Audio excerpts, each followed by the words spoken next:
इन्होंने 5 वर्ष की अवस्था में 5 महीने की कठिन तपस्या से भगवान श्री हरि का साक्षात्कार प्राप्त किया और भगवान से वरदान प्राप्त करके 36,000 वर्ष राज्य किया और फिर मृत्यु के मस्तक पर पैर रखकर विमान में बैठकर भगवान के धाम जाने लगे। जब भगवान के धाम जाने लगे ध्रुव जी, तो अचानक ध्रुव जी को चिंता हुई। विमान में बैठे हुए विमान के पार्षदों ने कहा, आपको वैकुंठ की प्राप्ति हो रही है, ऐसे अवसर पर आपको प्रसन्न होना चाहिए, आपको किस बात की चिंता? तो ध्रुव जी ने कहा, प्रसन्नता तो मुझे भी है, लेकिन चिंता इस बात की है कि मेरी माँ, जिस माँ ने मुझे भगवान के चरणों की भक्ति की प्रेरणा दी, वो मेरी माँ कहाँ होगी, मेरी माँ की क्या गति भई होगी, ये सोच करके मेरा मन खिन्न हो रहा है।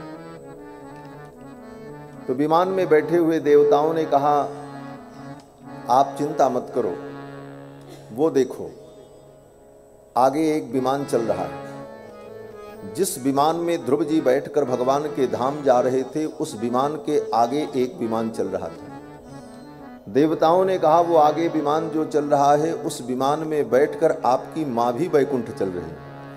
आपसे पहले उनको वैकुंठ की प्राप्ति होगी, क्योंकि आप जैसे परम भागवत को उस माँ ने जन्म दिया है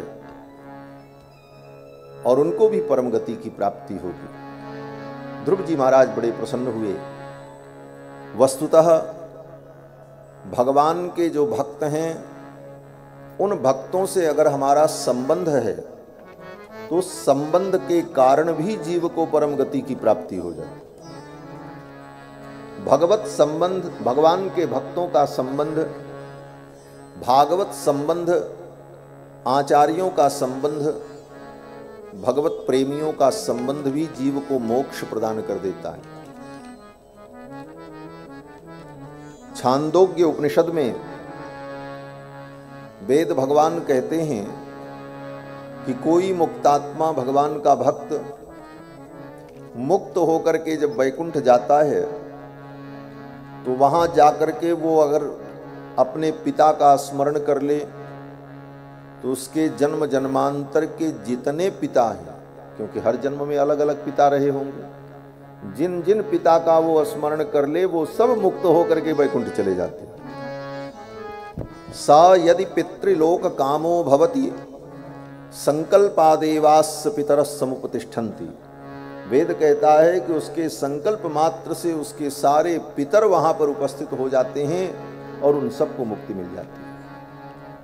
अगर वो भगवान का भक्त अपनी माताओं का स्मरण कर ले, स यदि मातृलोक कामो भवति संकल्पादेवास्य मातरः समुपतिष्ठन्ति, उसके संकल्प मात्र से उसकी जन्म जन्मांतर की जितनी माताएं हैं, सब मुक्त होकर के भगवान के धाम चली जाती। स यदि सखिलोक कामो भवति संकल्पादेवास्य सख्यः समुपतिष्ठन्ति, उसके जितने मित्र, उसके प्रेमी, जिन जिन का वो स्मरण कर ले, वे सब मुक्त होकर के भगवान के धाम को प्राप्त हो जाते। ये भागवतों की महिमा है, भगवान के भक्तों की महिमा है।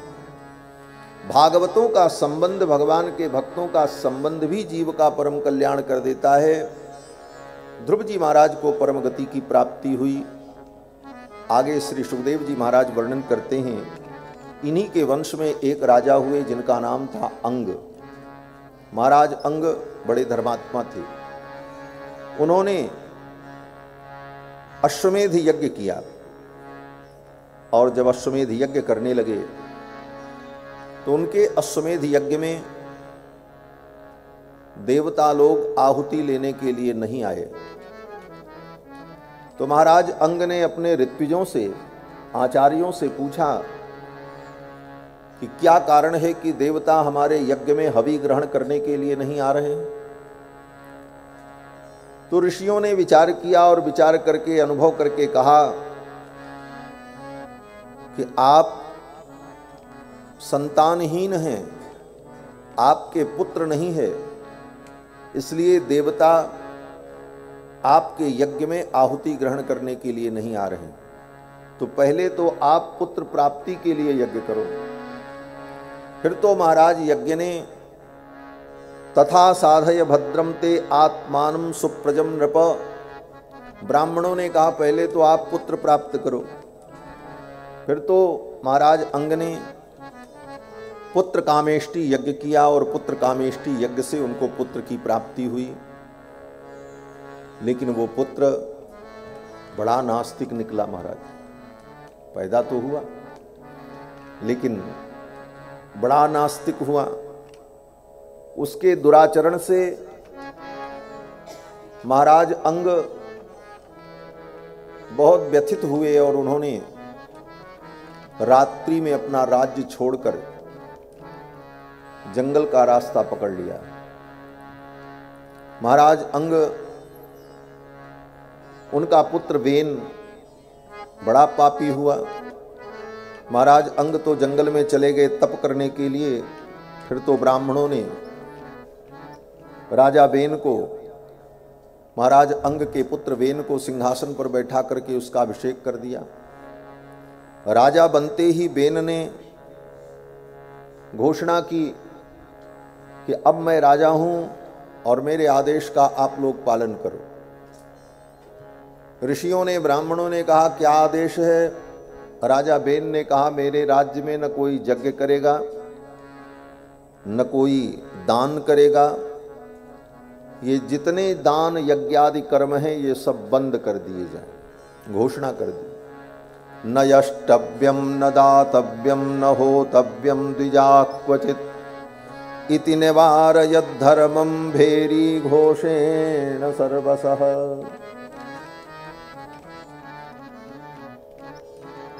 इति निवारयद् धर्मं भेरी घोषेण सर्वसः। राजा वेन ने घोषणा करा दी कि मेरे राज्य में ये सब कुछ बंद हो जाए। ब्राह्मणों ने, ऋषियों ने आकर के समझाया, राजन, जिस राजा के राष्ट्र में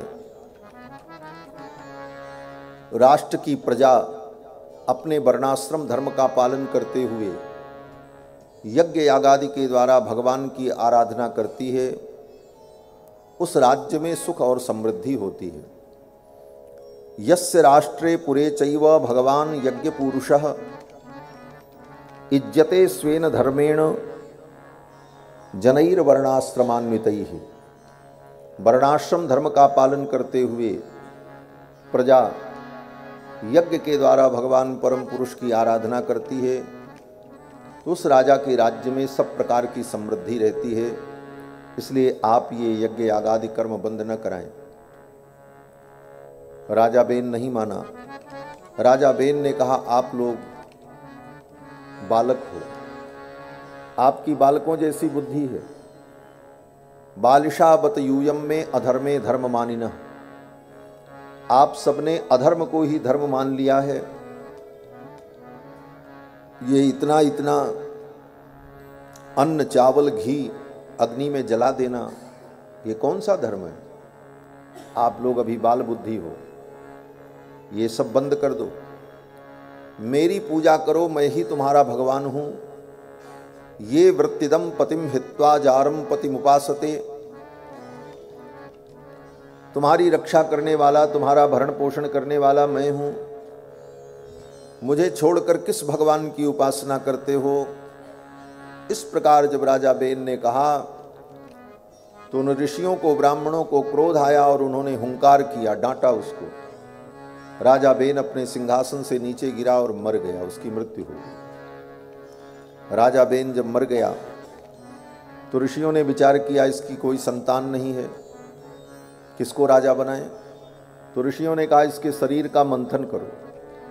तो राजा बेन की जंघाओं का मंथन किया तो राजा बेन की जंघा आज्ञा मान करके वो चुपचाप बैठ गया। ऋषियों ने कहा निषीद, निषीद माने बैठो। ऋषियों ने कहा निषीद, तो बैठ गया। तो ऋषियों ने उसका नाम रख दिया निषाद। निषीद कहने पर वो बैठ गया, इसीलिए उसका नाम निषाद। और यही निषाद निषादों के आदि पुरुष हैं, यहीं से निषाद वंश का प्रादुर्भाव हुआ। ऋषियों ने कहा इनको जंगल का राजा बना दो। जंगल का संपूर्ण राज्य, संपूर्ण संपदा उस निषाद को दे दी और उसे राजा बना दिया। और फिर ऋषियों ने राजा बेन की भुजाओं का मंथन किया। बाहुभ्याम मध्यमानाभ्याम मिथुनम समपद्यत। राजा बेन की जब भुजाओं का मंथन किया तो राजा बेन की भुजा से एक पुरुष और एक स्त्री का प्रादुर्भाव हुआ। मिथुनम समपद्यत, एक मिथुन, एक जोड़ा उत्पन्न हुआ। जो पुरुष उत्पन्न हुए उनका नाम था पृथु, और जो देवी उत्पन्न हुई उनका नाम था अर्ची देवी। ये पृथु और अर्ची देवी का जोड़ा जो प्रकट हुआ राजा बेन की भुजाओं का मंथन करने पर, ये कोई साधारण पुरुष नहीं, अपितु परम पुरुष भगवान ही पृथु के रूप में अवतरित हुए। श्री मैत्रेय जी महाराज कहते हैं कि विदुर,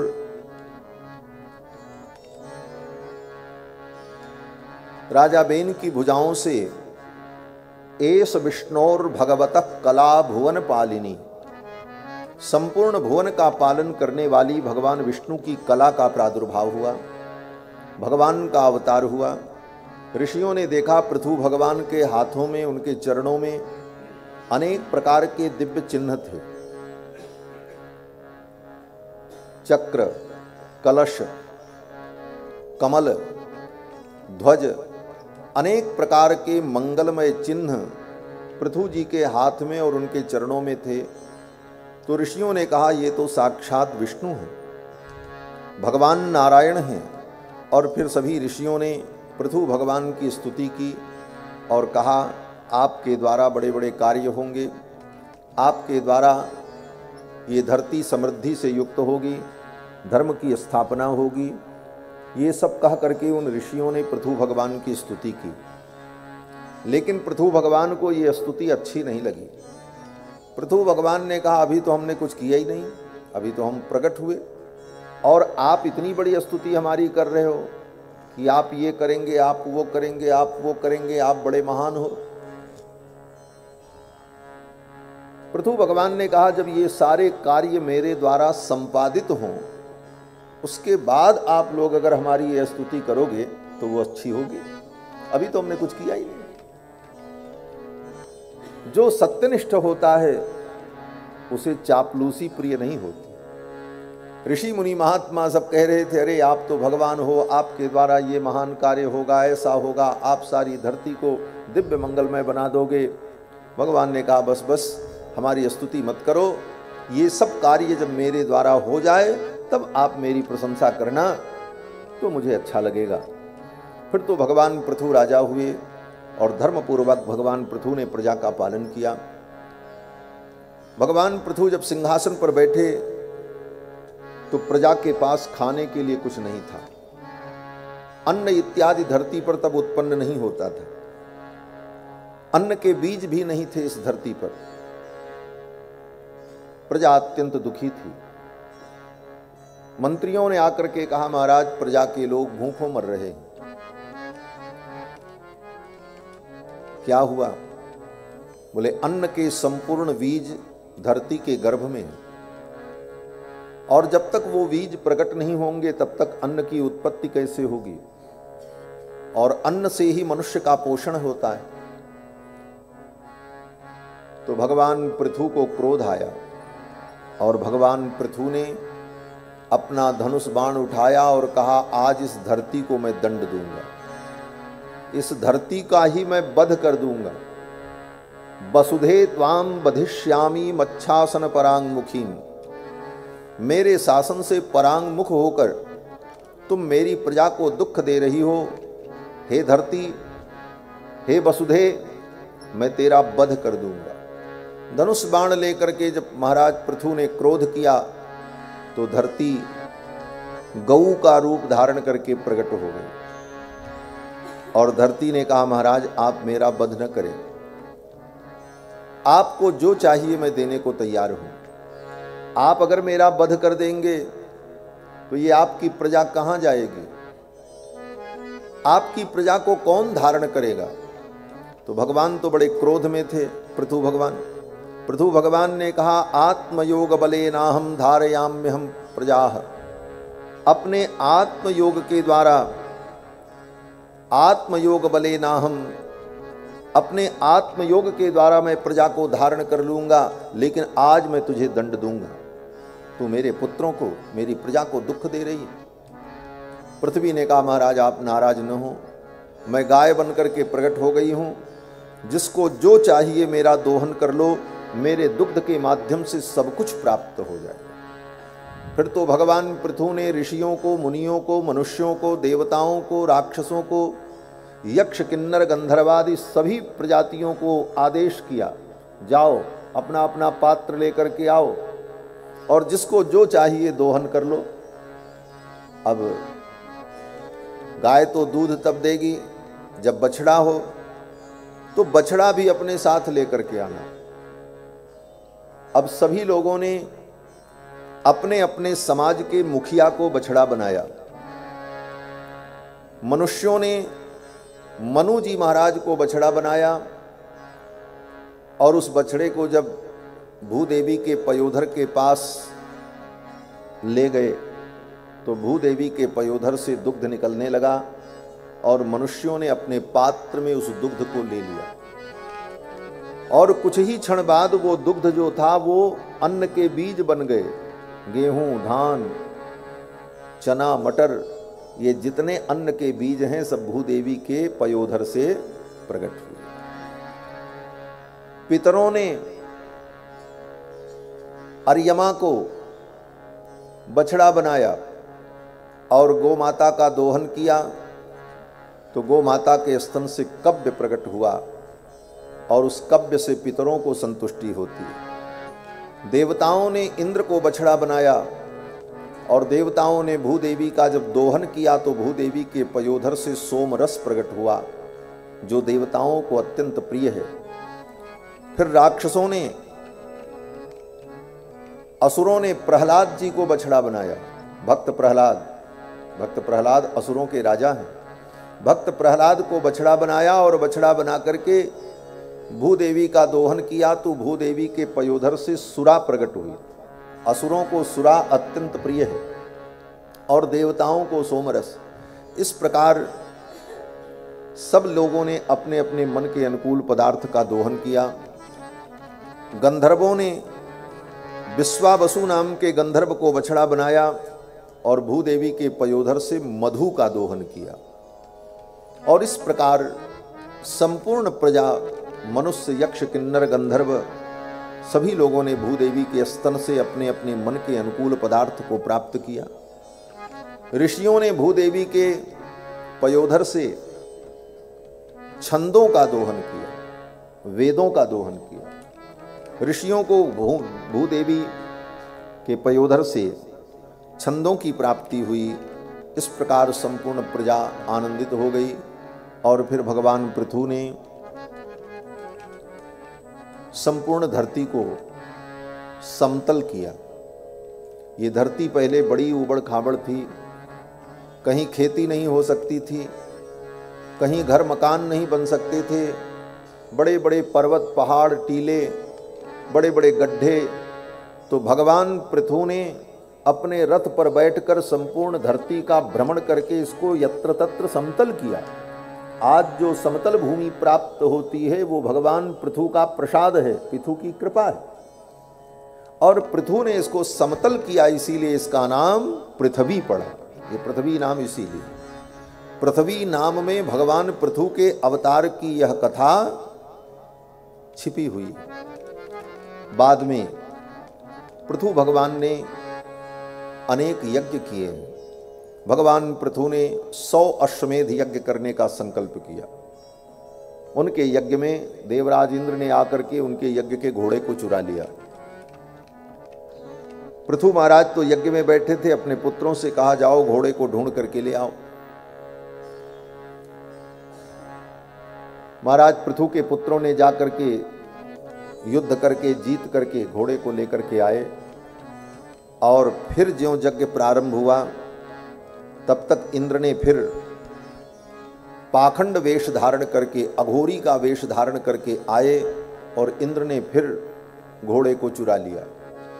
इस बार तो घोड़े को उसकी रस्सी डोरी और जिस खंभे में घोड़ा बंधा था उस खंभे के सहित ही इंद्र ने गायब कर दिया। पृथु भगवान को बड़ा क्रोध आया कि मेरे यज्ञ में इंद्र बाधा कर रहे हैं। पृथु भगवान ने अपने आचार्यों से, ऋत्विजों से कहा मंत्र पढ़ करके आहुति प्रदान करो, इंद्र को ही इस कुंड में हवन कर देते हैं। अब तो ब्राह्मणों ने जब संकल्प किया, इंद्र का सिंहासन डोल गया। मंत्र में बड़ी शक्ति होती है। ये संपूर्ण सृष्टि देवताओं के अधीन है। दैवाधीनम जगत सर्वम, ये सारा जगत देवताओं के अधीन है। जल के देवता अलग, आकाश के देवता अलग, धरती के देवता अलग, हर वस्तु के देवता हैं और संपूर्ण सृष्टि देवताओं के अधीन है। दैवाधीनम जगत सर्वम, लेकिन वे देवता बोले मंत्राधीनं च देवता, वो देवता जो है वो मंत्र के अधीन है। संपूर्ण सृष्टि देवताओं के अधीन है और देवता मंत्र के अधीन है। और मंत्र बोले ते मंत्रा ब्राह्मणाधीना, और वो मंत्र ब्राह्मणों के अधीन है। ब्राह्मण पढ़ेगा, जप करेगा, उसका उच्चारण करेगा, तब उसकी शक्ति प्रकट होगी। तो संपूर्ण संसार देवताओं के अधीन और देवता मंत्र के अधीन और मंत्र ब्राह्मण के अधीन। इसीलिए शास्त्र कहता है तस्मात् ब्राह्मण देवता, इसीलिए ब्राह्मण देवता है। इस धरती का देवता है, भूसुर है। ब्राह्मणों ने मंत्र पढ़ा, इंद्र का सिंहासन डोल गया। मंत्र की शक्ति उसे कोई रोक नहीं सकता था। सिंहासन के सहित, घोड़े के सहित इंद्र आने लगे। अब तो हाहाकार मच गया। ये ब्राह्मण लोग मंत्र पढ़ करके इंद्र को भी कुंड में स्वाहा कर देंगे। भगवान को आना पड़ा। भगवान आए, भगवान श्री नारायण प्रकट हो गए और भगवान नारायण ने सोचा कुछ भी हो, इंद्र देवताओं के राजा हैं, यज्ञ के भोक्ता हैं और एक व्यवस्था है।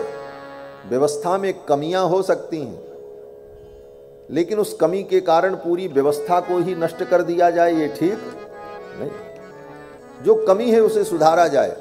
संपूर्ण व्यवस्था को ही नष्ट कर देना ये बुद्धिमानी नहीं। भगवान आए और भगवान ने कहा भाई इंद्र को कुंड में मत हवन करो, इंद्र देवताओं के राजा हैं। पृथु भगवान ने कहा कि हमारा यज्ञ नहीं होने दे रहे हैं। भगवान नारायण ने कहा ये यज्ञ क्यों कर रहे हो? पृथु जी ने कहा महाराज आपकी प्रसन्नता के लिए मैं यज्ञ कर रहा हूं।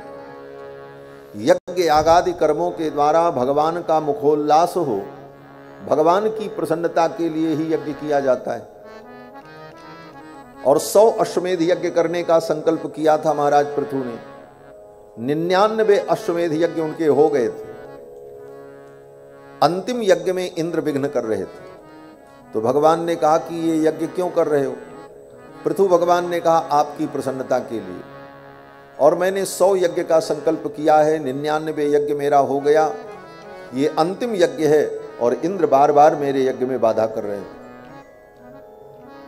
भगवान श्री हरि ने कहा मेरी प्रसन्नता के लिए अगर यज्ञ कर रहे हो तो मैं तुम्हारे 99 यज्ञ से ही प्रसन्न हूं। 100वां यज्ञ छोड़ दो, बंद कर दो, जाने दो।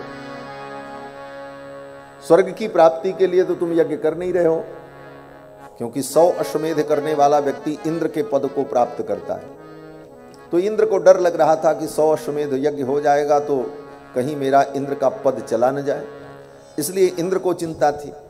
भगवान ने कहा 99 यज्ञ से ही मैं प्रसन्न हूं, ये अंतिम यज्ञ रहने दो, छोड़ दो। पृथु जी ने कहा आपकी अगर आज्ञा है तो ठीक है। भगवान की आज्ञा मान करके पृथु जी ने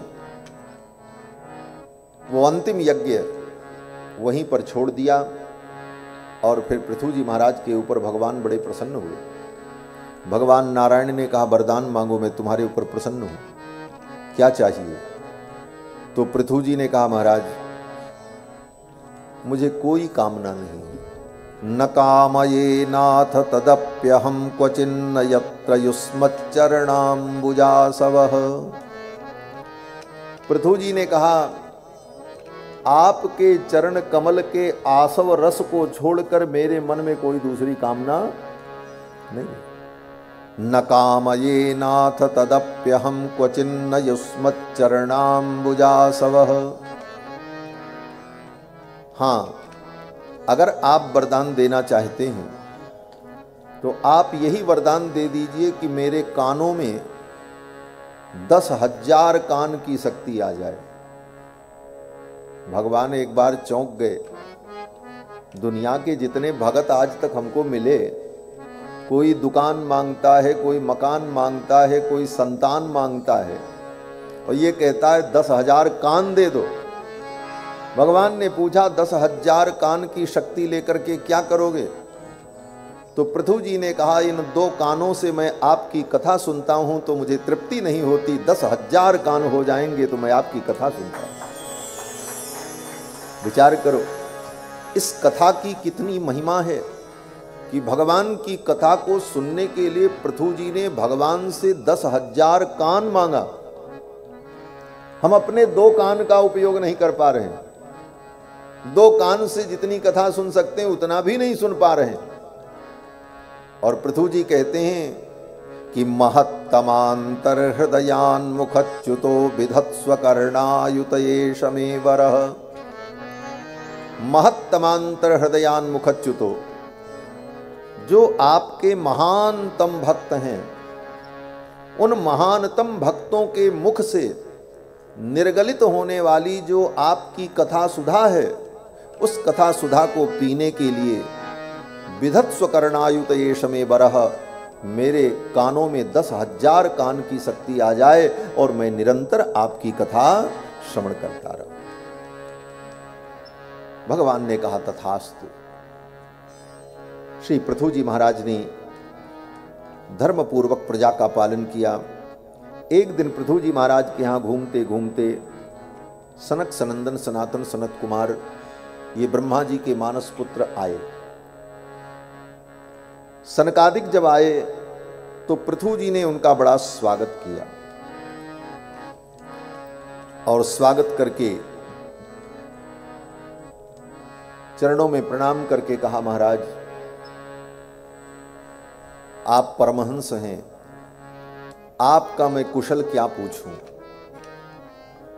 पृथु जी ने कहा कि भवत्सु कुशल प्रश्न आत्मा रामे सुनेष्यते कुशला कुशला यत्र न सन्ति मतिवृत्तयः। पृथु जी ने कहा आप जैसे आत्माराम पूर्ण काम परम निष्काम महापुरुष जो हैं उनका क्या कुशल पूछा जाए? क्यों? बोले जिसकी दृष्टि में कुशल और अकुशल में कोई भेद ही नहीं है, जिसकी दृष्टि में लाभ और हानि में कोई भेद ही नहीं है, जिसकी दृष्टि में सुख दुख समान है, जिसकी दृष्टि में मान अपमान समान है, ऐसे ज्ञानी महापुरुषों का क्या कुशल पूछना? उनका तो सदा कुशल ही कुशल है। भवत्सु कुशल प्रश्न आत्मा रामोपि नेष्यते कुशला कुशला यत्र न सन्ति मतिवृत्तयः संप्रक्षे भव एतस्मिन् क्षेमः केनांजसा भवे। हाँ, पृथु जी कहते हैं प्रभु मैं आपसे ये जानना चाहता हूं कि जीव का कल्याण किस कार्य से होता है। पृथु जी ने सनक सनंदन सनातन सनत कुमार इन महापुरुषों से यही प्रश्न किया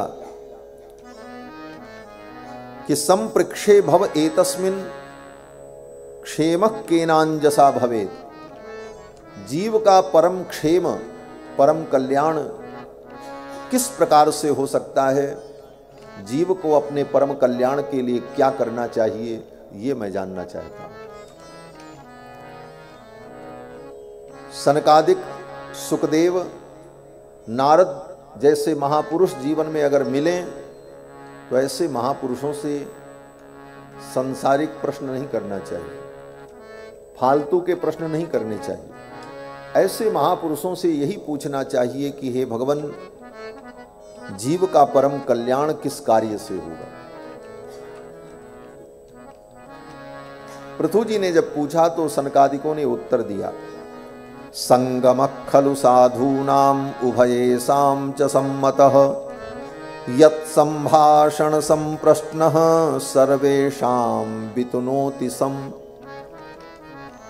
सनकादिकों ने कहा, राजन, तुमने जो प्रश्न किया कि जीव का परम कल्याण कैसे होगा, तो सुनो, एक ही उपाय है। क्या उपाय है? बोले संगमः खलु साधूनाम, संतों का संग करना चाहिए, बस। संगमः खलु साधूनाम उभयेषां च सम्मतः यत् संभाषण संप्रश्नः। भगवान के भक्तों का संग करो और भगवान के भक्तों से प्रश्न करो और उनके चरणों में बैठकर तत्व का चिंतन करो। सर्वेषां वितनोति सम, यही समस्त प्राणियों के कल्याण का उपाय है। अर्थात कुल मिलाकर के बात इतनी कि सत्संग ही जीव के कल्याण का परम उपाय है। फिर तो श्री पृथु जी महाराज ने उन सनकादिकों के साथ सत्संग किया। आगे कथा आती है कि इन्हीं पृथु के वंश में आगे चल करके एक राजा हुए जिनका नाम प्राचीन बरही था। इन सब कथाओं को सुन करके इसमें जो सार है, छोटी छोटी बातों के रूप में, उसे ग्रहण करना चाहिए। केवल इन कहानियों को सुन करके याद कर लेना मात्र उद्देश्य नहीं है। इन कथाओं के पीछे रहस्य जो है, पृथु के चरित्र का रहस्य यही है कि पृथु जी ने भगवान की कथा सुनने के लिए 10,000 कान की कामना की। तो इस कथा से यही प्रेरणा है कि भगवान की कथा को बार बार सुनते रहो। दूसरी प्रेरणा, 100 अश्वमेध यज्ञ करने का संकल्प लिया था, लेकिन 99 यज्ञ करके ही छोड़ दिया, क्योंकि उनका यज्ञ निष्काम भाव से था। इसलिए कर्म तो करो, लेकिन निष्काम भाव से कर्म करो। और कर्म का उद्देश्य क्या था पृथु जी का? पृथु जी ने इतने बड़े बड़े यज्ञ किए, उनके यज्ञ का उद्देश्य केवल एकमात्र था, भगवान की प्रसन्नता। तो भगवान की प्रसन्नता के लिए हम कर्मानुष्ठान करें, यह प्रेरणा पृथु जी के चरित्र से हमें प्राप्त होती है। और पृथु जी ने सनकादिकों के चरणों में बैठकर सत्संग किया। जीवन में संत महापुरुषों के चरणों में बैठकर बार बार सत्संग करते रहो, तत्व का चिंतन करते रहो, तत्व का विचार करते रहो। आगे इन्हीं के वंश में प्राचीन बरही नाम के एक राजा हुए।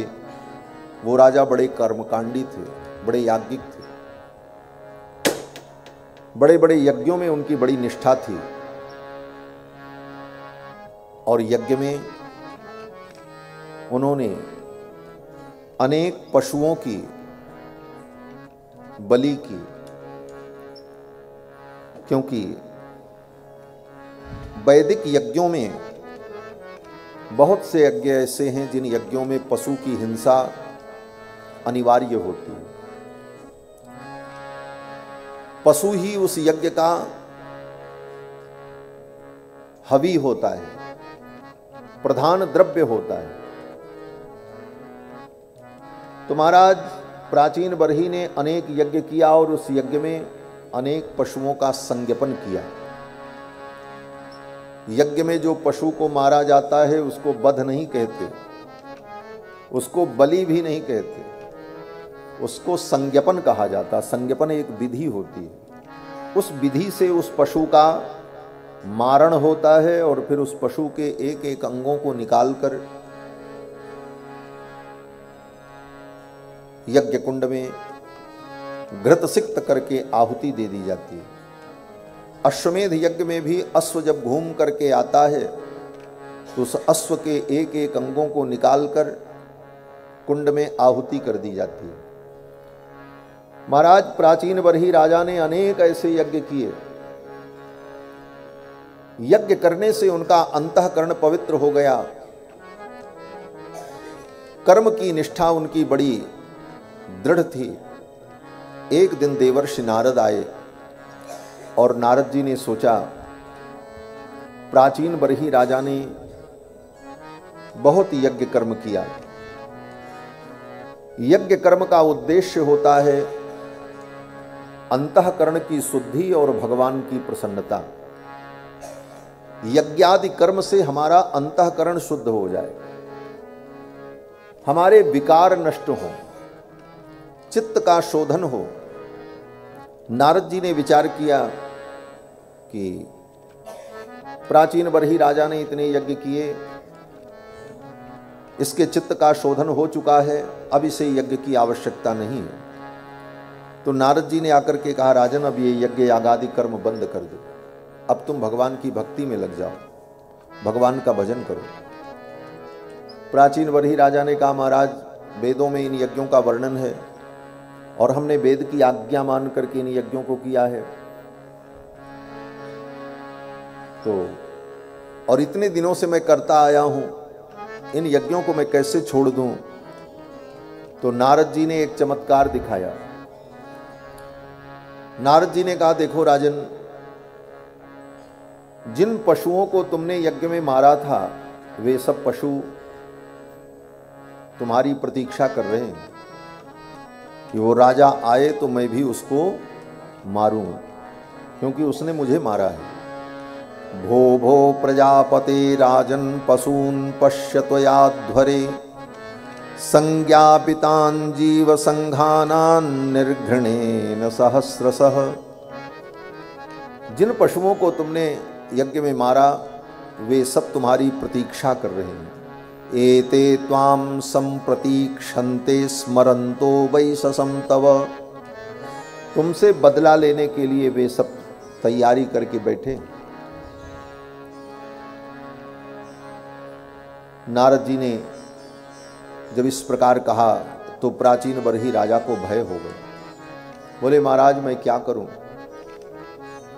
मैंने तो वेद की आज्ञा मान करके इन कर्मों का संपादन किया। नारद जी ने कहा, जो किया बहुत अच्छा किया, भगवान के भजन में लग जाओ। और नारद जी ने प्राचीन बरही राजा को भक्ति का उपदेश किया और भक्ति मार्ग में लगा दिया, भगवान की उपासना में लगा दिया। इसी प्रसंग में नारद जी ने प्राचीन बरही राजा को पुरंजनोपाख्यान सुनाया और पुरंजनोपाख्यान में जीव और परमात्मा के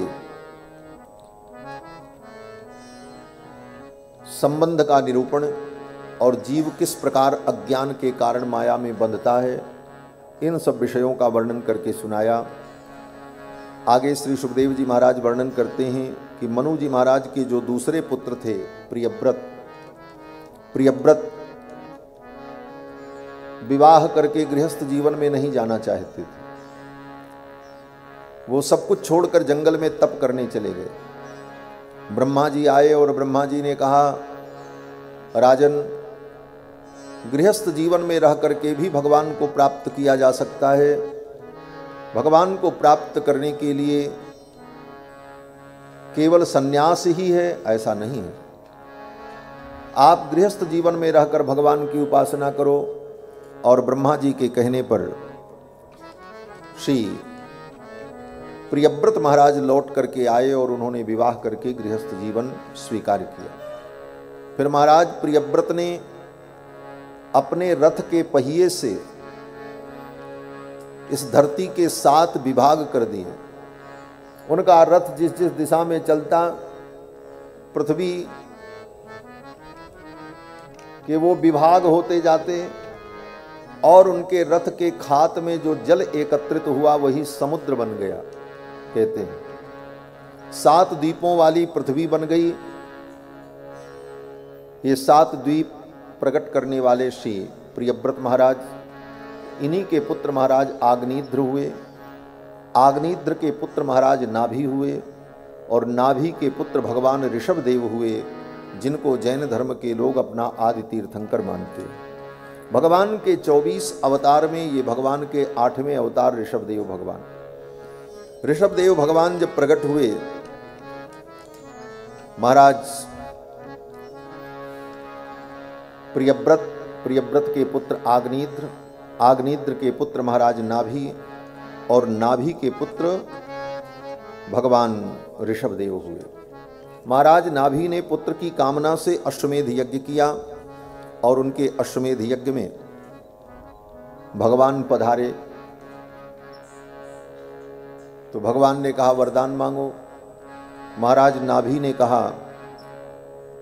कि आपके समान हमें पुत्र प्राप्त हो। तो भगवान ने कहा अपने समान मैं ढूंढने कहाँ जाऊं, मैं ही आपका बेटा बन करके आऊंगा।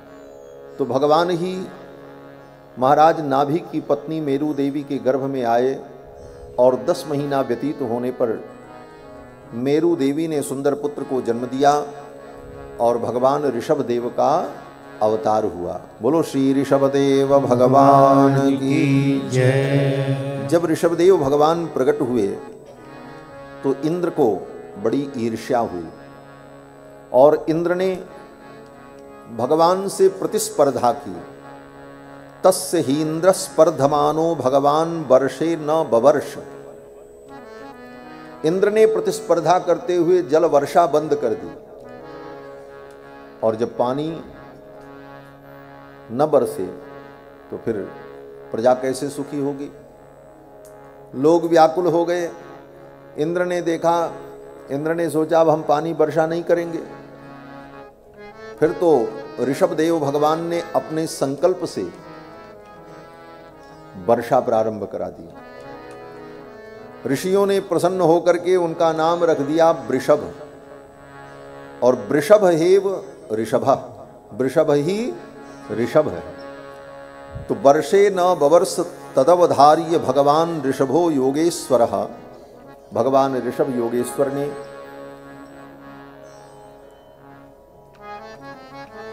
अपने संकल्प से वर्षा प्रारंभ कराई, इसीलिए उनका नाम ऋषभ पड़ा। ऋषभदेव भगवान के 100 पुत्र हुए।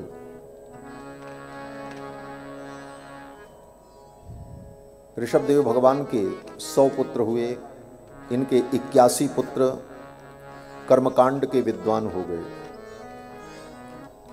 महाशालीना महासोत्रियाः यज्ञशीलाः कर्म विशुद्धा ब्राह्मणा बभूव। इनके 81 पुत्र कर्मकांड के विद्वान हुए। 9 पुत्र इनके 9 योगेश्वर हो गए। कवि, हरि, अंतरिक्ष, प्रबुद्ध, पिप्पलायन, आविर्होत्र, द्रुमिल, चमस, करभाजन, ये 9 पुत्र इनके 9 योगेश्वर हुए। और इनके 9 पुत्र अलग अलग 9 देशों के राजा हुए, और जो सबसे बड़े थे उनका नाम था भरत। वो इस देश के राजा हुए। उन्हीं के नाम पर इस देश का नाम भारतवर्ष हुआ। ऋषभदेव भगवान ने ब्रह्मावर्त में ऋषियों की सभा में अपने पुत्रों को और उन ऋषि मुनियों को, महात्माओं को बड़ा सुंदर उपदेश किया है। एक बार घूमते घूमते ऋषभदेव भगवान ब्रह्मावर्त में पहुंचे।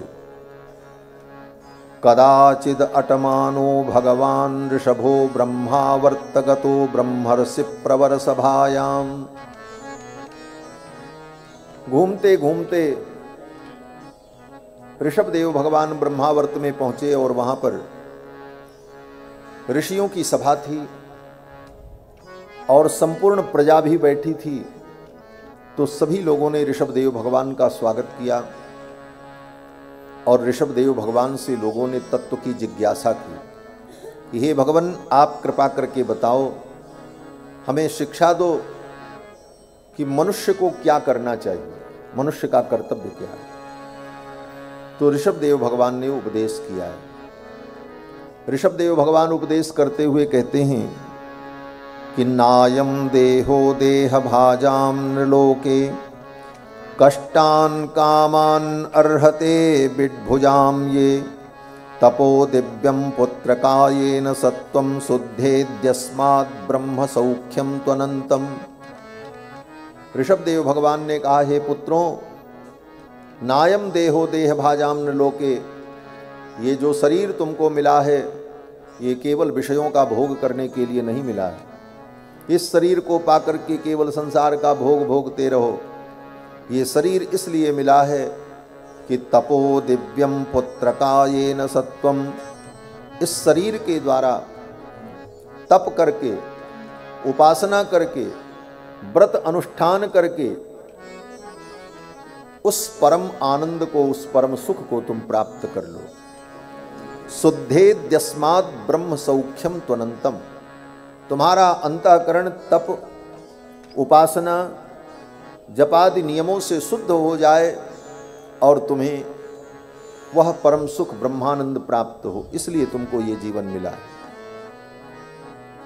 भक्तों ने पूछा, महाराज उस परम तत्व की प्राप्ति कैसे होती है? तो ऋषभदेव भगवान कहते हैं कि महत् सेवाम द्वारमाहुर विमुक्ति ही, महापुरुषों के चरणों की सेवा ही मुक्ति का द्वार है। फिर प्रश्न किया, महापुरुष कौन? तो कहते महांतस्ते समचित्ताः, जो समदर्शी हों, जिनके चित्त में सबके प्रति समान भाव हो, ऐसे महापुरुष जो भागवत हैं उनकी सेवा से मुक्ति का द्वार प्राप्त हो जाता है। मुक्ति का द्वार क्या है? बोले ऐसे महात्माओं के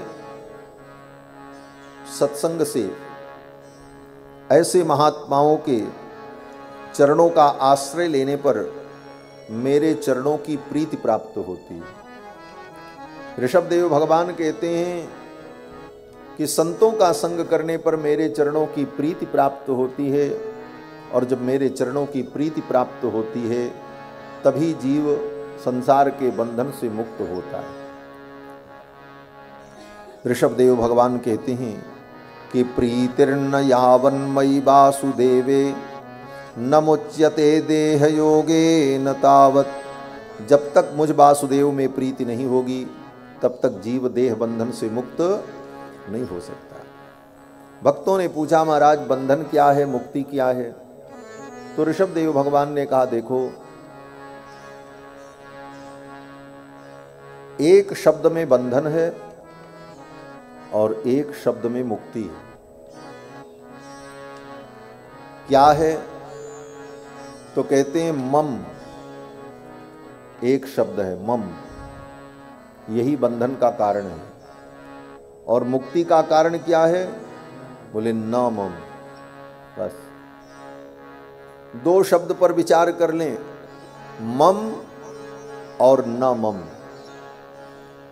मम जो है ये बंधन का कारण है।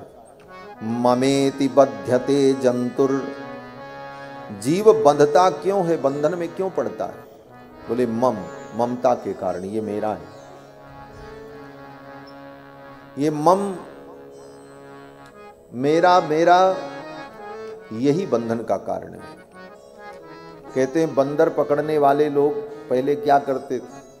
बोले बड़े से पीतल के घड़े में जिसका मुख छोटा हो और उसमें खाने की वस्तु रख दी। बंदर आया, बंदर ने उस घड़े में हाथ डाला और अपनी मुट्ठी में खाने की वस्तु को पकड़ा। अब जब मुट्ठी पकड़ ली ऐसे तो अब वो मुट्ठी बाहर निकले नहीं और उतना बड़ा घड़ा लेकर के भाग सकता नहीं। फिर उस बंदर को लोग पकड़ लेते। तो वो बंधन में क्यों पड़ा बंदर? बोले उस मुट्ठी को पकड़ा और उस अन्न में उसकी ममता हो गई। अगर उसे वो छोड़ देता तो निकल जाता, लेकिन उसे छोड़ भी नहीं रहा है और परिणाम वो बंधन में पड़ गया। ममेति बध्यते जंतुः, ममता के कारण ही जीव बंधन में बंधता है। ममेति बध्यते जंतुर न ममेति विमुच्यते। और मुक्ति क्या है? बोले न मम, मेरा नहीं है। नमम, ये नमम का चिंतन हम करते रहें, यही मुक्ति का उपाय है। इसीलिए बड़े बड़े यज्ञ में, अनुष्ठान में सब कुछ करने के बाद अंत में यही कहा जाता है कि अनेन यज्ञेन भगवान श्री रामचंद्र प्रियताम नमम, मेरा कुछ नहीं है, नमम। आहुति भी करते हैं तो कहते हैं प्रजापतये स्वाहा इदम प्रजापतये नमम, मेरा नहीं। सर्वत्र यज्ञ आगादि कर्मों में ये नमम का अनुसंधान इसीलिए किया जाता है कि हम इस बात को समझें, मेरा कुछ नहीं। बंधन क्यों हुआ? बोले मम के कारण, और मुक्ति क्या है? बोले नमम। इसी को गोस्वामी तुलसीदास जी महाराज कहते हैं कि यही भगवान की माया है। मैं अरु तोर तोर तय माया, मैं मेरा तू तेरा, इतने में ही माया है और इसी में हम आप सब बंधे हुए हैं। मैं अरु मोर तोर तय माया, मैं अरु मोर तोर तय माया, यही बस कीने जीवन काया, यही बस कीने जीवन काया, मैं अरु मोर तोर तय माया, मैं अरु मोर तोर तय माया। मैं अरु मोर तोर तय माया, मैं मेरा तू तेरा, यही भगवान की माया है और इतने में ही हम आप बंधे हैं। और संपूर्ण सृष्टि का व्यवहार इतने में ही चलता है, ये मेरा, ये तेरा, ये मैं, ये तू, बस इसी तू मैं में ही पूरी जिंदगी बीत जाती है। बात बहुत थोड़ी सी है, लेकिन समझ में आ जाए तो जीव का परम कल्याण हो जाए। ऋषभदेव भगवान ने अपने पुत्रों को बड़ा सुंदर उपदेश किया है। और इसके बाद एक दिन ऋषभदेव भगवान इसी प्रकार विचरण कर रहे थे। जंगल में दावाग्नि लग गई और उसी दावाग्नि में उन्होंने अपने शरीर को समाप्त कर दिया। जंगल में दावाग्नि लगी, अपनी रक्षा के लिए उन्होंने कोई प्रयत्न नहीं किया, अपितु एक पत्थर का टुकड़ा लेकर के अपने मुख में रख लिया कि कहीं अग्नि में जलने के कारण शरीर में आसक्ति हो, पीड़ा हो और मेरे मुख से आवाज निकले, रोना हो जाए, दुखी होना हो जाए, तो यह तो फिर अज्ञान होगा। इसलिए अपने मुख के अंदर उन्होंने पत्थर का एक टुकड़ा रख लिया और जंगल में दावाग्नि लगी, उसी दावाग्नि में अपने शरीर को उन्होंने अग्नि को समर्पित कर दिया। भगवान ऋषभदेव का चरित्र बड़ा विलक्षण चरित्र है। इन्हीं के पुत्र महाराज भरत हुए, जिनके नाम पर इस देश का नाम भारतवर्ष पड़ा। महाराज भरत ने भी समय आने पर अपना राज्य अपने पुत्र को दे दिया और सब कुछ छोड़कर जंगल में तप करने के लिए चले गए। और जंगल में जाकर इनसे थोड़ी सी भूल हो गई और एक हिरण के बच्चे में इनको मोह हो गया। पिताजी ने जो उपदेश किया था कि ममता ही बंधन का कारण है, ममेति बध्यते जंतुर, उस उपदेश को भूल गए असावधानी के कारण। और परिणाम, बोले परिणाम ये हुआ कि भरत जी का 3 जन्म हुआ। पशु बनना पड़ा और फिर पशु योनि के बाद पुनः मनुष्य जन्म लेना पड़ा और तब उन्हें मुक्ति की प्राप्ति हुई। कारण क्या था? बोले भरत जी महाराज जंगल में तप करने गए, मुक्ति नारायण क्षेत्र में गंडकी नदी के तट पर कुटी बनाकर, आश्रम बनाकर रहते और तप करते। एक दिन गंडकी नदी में स्नान कर रहे थे, संध्या वंदन कर रहे थे, उसी समय एक हिरनी पानी पीने के लिए आई। वो हिरनी गर्भवती थी। उसी समय जंगल में सिंह ने गर्जना की। सिंह की गर्जना सुन करके वो हिरनी डर गई और अपने प्राणों की रक्षा के लिए नदी में छलांग लगा ली। परिणाम उसका गर्भ वहीं प्रकट हो गया। समय से पहले ही गर्भ बाहर आ गया। इस वेदना के कारण उस हिरनी की तो मृत्यु हो गई, वो मर गई, और उसका नवजात शिशु उसी पानी में फड़फड़ कर रहा था। भरत जी को दया आई कि इसकी मां मर गई है, इसको दूध कौन पिलाएगा, ये तो अभी भाग भी नहीं पाएगा, जंगल के कोई हिंसक जीव इसे मार देंगे। दया के परवश होकर उस बच्चे को लेकर अपने आश्रम में आ गए और फलों का रस पिलाकर, दूध पिलाकर उस हिरण के बच्चे को पाला। धीरे धीरे वो बच्चा बड़ा हो गया, दौड़ने लगा, खेलने लगा, हरी हरी घास चरने लगा, स्वस्थ हो गया। लेकिन श्री भरत जी का उस हिरण के बच्चे में मोह हो गया कि ये मेरा है।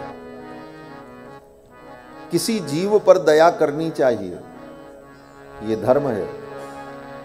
दया से बढ़कर के दूसरा कोई धर्म नहीं है, परहित से बढ़कर के कोई धर्म नहीं है। परहित सरिस धर्म नहीं भाई, पर पीड़ा सम नहीं अधमाई। परहित परम धर्म है, लेकिन परहित करते समय भी सावधान रहना चाहिए कि कहीं हम परहित करते करते मोह में तो नहीं बंध रहे। हिरण के बच्चे का हित किया, उसका पालन किया, अच्छा काम किया, लेकिन मोह हो गया कि ये मेरा है। अब महाराज भरत जी संध्या वंदन करने बैठते, पूजा करने बैठते, फूल तुलसी दूर्वा बेलपत्र सब रखते। वो कहीं से खेलते खेलते आता और सब तुलसी बेलपत्र फल सब खा लेता। वो तो पशु था। भरत जी को लगता चलो भूखा था, खा लिया, कोई बात नहीं, फिर ले आते हैं, फिर जाके ले आते। इतना मोह हो गया उस बच्चे में कि हर क्षण उसी का स्मरण होता। पूजा भी करते तो घूम घूम करके बार बार उसी को देखते, कहाँ है, क्या कर रहा है, बार बार उसी का स्मरण होता है। जिस वस्तु में हमारा मोह होगा, बार बार उस वस्तु का हमें स्मरण होगा। और यही मोह भगवान में हो जाए तो कल्याण हो जाए। तुलसीदास जी महाराज यही कहते हैं कि जैसे कामी व्यक्ति का काम में मोह होता है, लोभी का धन में मोह होता है, उसी प्रकार हे प्रभो मेरा मोह आपके चरणों में हो जाए। काम ही नारी प्यारी जिमी, लोभी के प्रिय दाम। काम ही नारी प्यारी जिमी, लोभी प्रिय जिमि दाम। तिम रघुनाथ निरंतर, प्रिय लागो मोहि राम।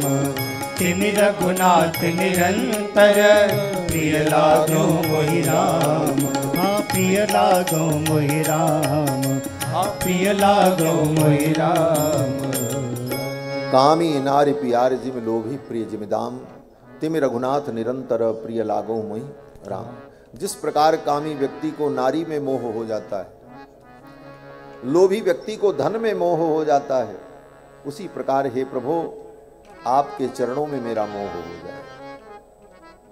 तो मोह तो दुख का कारण है, अगर संसार में होगा तो वो दुख का कारण है, और भगवान में हो जाए तो वही मुक्ति का कारण है। मोह वही है, लेकिन संसार में होगा तो बंधन का कारण है, और भगवान में हो जाए तो मुक्ति का कारण। कैसे? एक महात्मा कहते थे, जैसे देखो जिस चाबी से ताला बंद होता है उसी चाबी से ताला खुलता भी है, दूसरी चाबी नहीं होती। जिस की से आप ताला बंद करते हैं उसी से खोलते भी हैं। अंतर क्या होता? बोले इधर घुमाए तो ताला बंद और इधर घुमा दिया तो ताला खुल गया। उसी प्रकार ये मोह मन जो है, ये मन का मोह अगर संसार में हो जाए तो ताला बंद, और यही भगवान की ओर हो जाए तो ताला खुल जाए।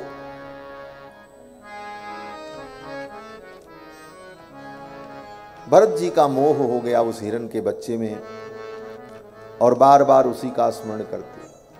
कहीं जाते तो उसको साथ लेकर के जाते। रास्ते में कोई नदी नाला पड़ता तो उसको उठा करके अपने कंधे पर बैठा लेते कि कहीं पानी में ये बह न जाए, डूब न जाए। इतना मोह उस हिरण के बच्चे में हो गया और परिणाम, एक दिन वो हिरण का बच्चा कहीं चला गया। जंगल में और सब हिरण थे, अन्य अपने समान हिरणों को देखकर उन्हीं के झुंड में, उन्हीं के समूह में शामिल हो गया और उन्हीं के साथ कहीं चला गया, लौट करके नहीं आया। महाराज भरत को बड़ा दुख हुआ, कहाँ होगा, क्या खाया होगा, कहीं किसी शिकारी ने मार तो नहीं दिया, किसी पशु ने उसका शिकार तो नहीं कर लिया। यह सब सोच करके श्री भरत जी महाराज बार बार उस हिरण का स्मरण करते रहे और उसी समय भरत जी की मृत्यु आ गई। मृत्यु बता करके नहीं आती कि तुम तैयारी कर लो, हम परसों आने वाले हैं। मृत्यु तो अचानक आती है और कहीं भी आ सकती है और किसी की भी आ सकती है और कभी भी आ सकती है। इसलिए हर क्षण व्यक्ति को सावधान रहना चाहिए। मृत्यु आ गई और उस समय भरत जी महाराज उस हिरण का स्मरण कर रहे थे। हिरण का स्मरण करते हुए मरे, अगले जन्म में हिरण बन गए। क्यों? बोले मरते समय जो व्यक्ति जिसका स्मरण करता है, अगले जन्म में उसी भाव को प्राप्त हो जाता है। गीता में भगवान श्री कृष्ण कहते हैं कि यम यम वापि स्मरन् भावम त्यजन्त्यन्ते कलेवरम तम तमेवैति कौन्तेय सदा तद्भाव भावितः। जो जिस भाव को लेकर के मरता है, अगले जन्म में उसी भाव को प्राप्त हो जाता है। मरते समय अगर पशु का स्मरण करके व्यक्ति मरा तो अगले जन्म में पशु बन जाएगा। मोह के कारण मरते समय अगर अपने परिवार के किसी व्यक्ति का स्मरण किया, बोले तो फिर उसी परिवार में वो फिर पैदा होगा आकर के।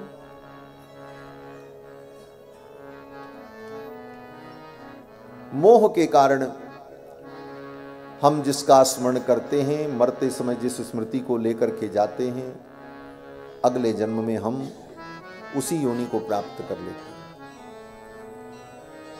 श्री भरत जी महाराज उस हिरण के बच्चे का स्मरण करते हुए मरे, अगले जन्म में हिरण बन गए।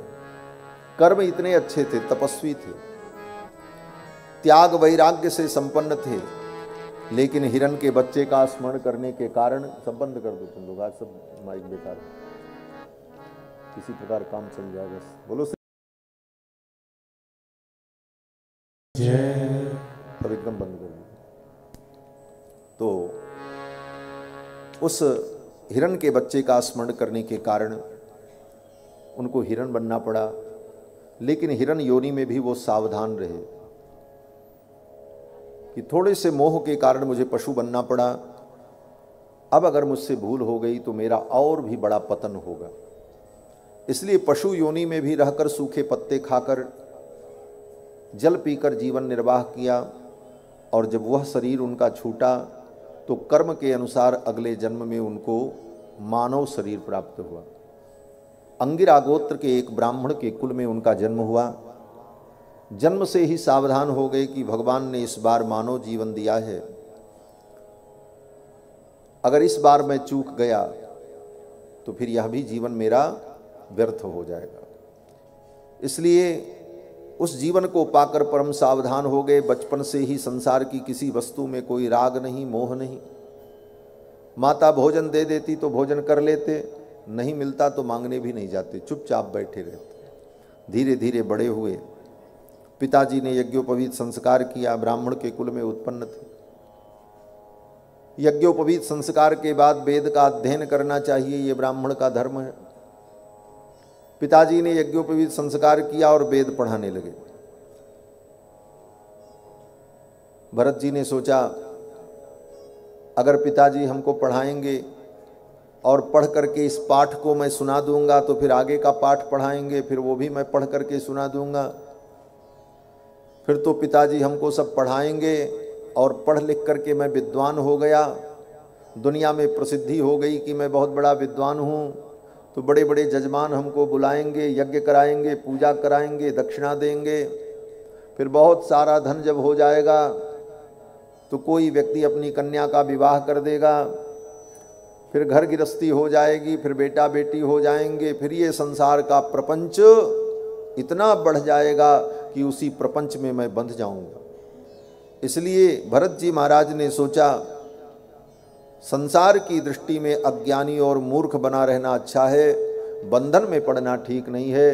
पिताजी इनको गायत्री मंत्र पढ़ाते, कहा गायत्री मंत्र याद करो।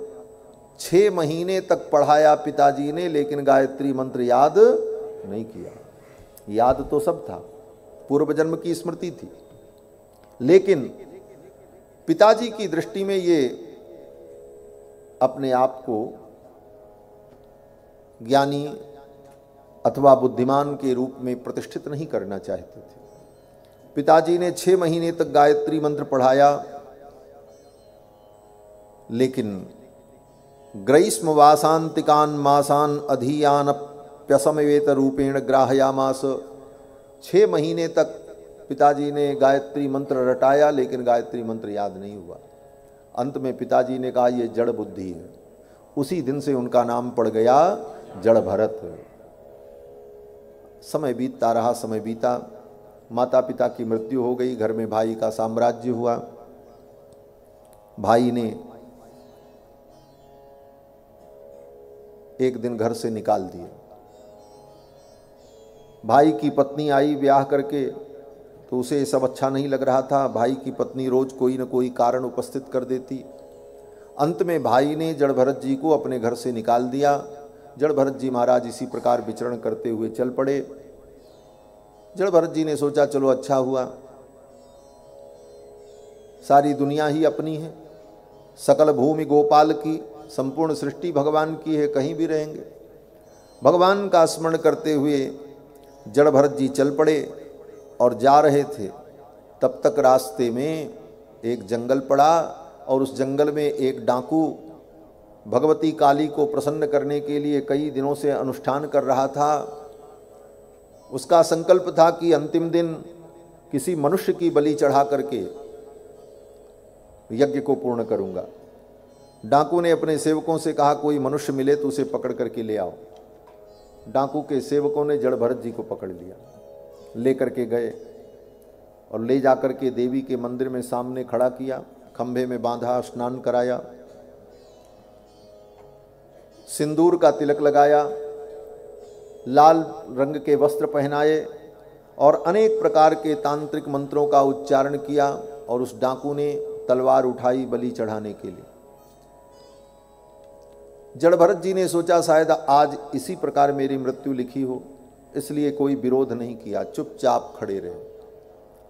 लेकिन डाकू ने जब तलवार उठाई और मारने चला, उसी समय सामने जो देवी की प्रतिमा थी, उस देवी की प्रतिमा में तड़ाक की ध्वनि हुई और प्रतिमा फट गई। और उस प्रतिमा के अंदर से भगवती भद्रकाली प्रकट हो गईं। तदुपलभ्य ब्रह्म तेजसाति दुर्विषहेण दंदह्यमानेन बपुसा सहसा उच्चचाट भद्रकाली। भद्रकाली उस प्रतिमा के अंदर से प्रकट हो गई और डाकू के हाथ से तलवार को छीन लिया और उसी तलवार से डाकू का मस्तक काट दिया। उस डाकू के मस्तक को हाथ में लेकर के भगवती नृत्य करने लगी। जगऊ ननर्त च बिजहार च कंदुक लीलया।